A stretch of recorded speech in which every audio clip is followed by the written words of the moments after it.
Үшінші бөлім. Пайғамбарымыздың жастық шағы. Хилфул Фудул қоғамының құрылуы. Мұхаммед саллаллаху алейхи вассалам 20 жаста. Араб қоғамы әбден азған. Сәл нәрседен ұрыс төбелес шығып, адам қанын ағызу, шыбын өлтірген құрлы болмай қалған. Тайпа ру арасындағы дұшпандық өрши түскен. Болмашы себептен басталған керісті ушықтырғандар небір хайуандық әрекеттерге барған. Әсіресе өткен-кеткен жолаушыларға шабуылдау, мал мүлкін тартып алып, өзін өлтіру немесе өлімші етіп сабау жергілікті халықтың әдетіне айналған. Әлсізге әлімжеттік жасау мақтан болған. Әрине, мұнан ары қарай осылайша жалғаса беруі мүмкін емес еді. Қалайда алдын алу, тоқтату керекті. Ақ-қараны ажырата білетін жандардың жанын жегідей жеген жайт осы болатын. Күн артынан күн өтті. Бірде Йеменнің Забит тайпасынан келген біреудің түйеге тиелген дүние мүлкін Меккенің мықтысы Ас ибн Уайл тартып алады.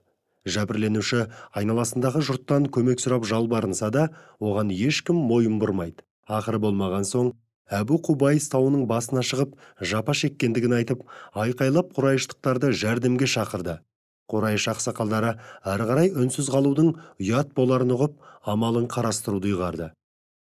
Осы мақсатпен Әзірет Мұхаммедтің саллаллаху алейхи вассалам көкесі Зубайр Меккенің алдыңғы қатарлы үлкендерін жинап, Абдулла ибн Жүда қарияның үйінде бас қосып, бетімен кеткен бейбастыққа тосқауыл қою жолдарын кеңеседі. Хашим, Мүтәліп, Зухра, Әсет, Харис, Тайим руының бас көтерерлері мәселелерді талқылай келе Хилфул Фудул атты қоғам құрады. Алғашқы мәжілісте төмендегідей шешім қабылданады. Бірінші, Меккеде мейлі жергілікті халықтан немесе сырттан келгендерден болсын, ешкім залымдықтың құрбаны болмайды. Екінші, мұнан былай қастандық атаулы жойылады, жәбірлеушілер тиісті жазасын алады. Үшінші, жапа шеккендерге құн төленеді. Қоғам мүшелері осы қаулыны орындайтындықтарына бірауыздан ант етті. Теңіздің суы кеуіп, шөлге айналғанша, Хира мен Сәбір таулары жермен жексен болғанша, Қағбадағы истилам ғибадаты жойылғанға дейін осы сертімізден таймаймыз.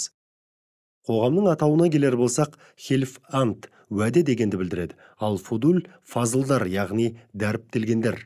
Сонда дәріптелгендердің анты болып шығады. Дәріптелгендердің алдымен қолға алғанысы Забиттік жапа шегушінің дүние мүлкін Ас ибн Уайльден қайтарып алып беру. Сүйікті пайғамбарымыз жастығына қарамастан осы мәжіліске қатысады.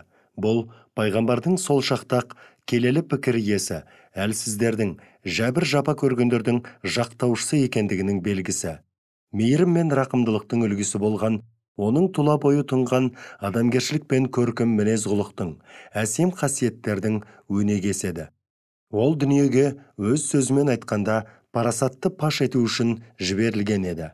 Кейінірек дәріптелгендердің антын еске алғанда, Абдулла ибн Жүданың үйіндегі ант беру рәсімінде мен де бар едім. Сол мәжіліс мен үшін дүние мүлікке ие болғаннан әлде қайда артық деген.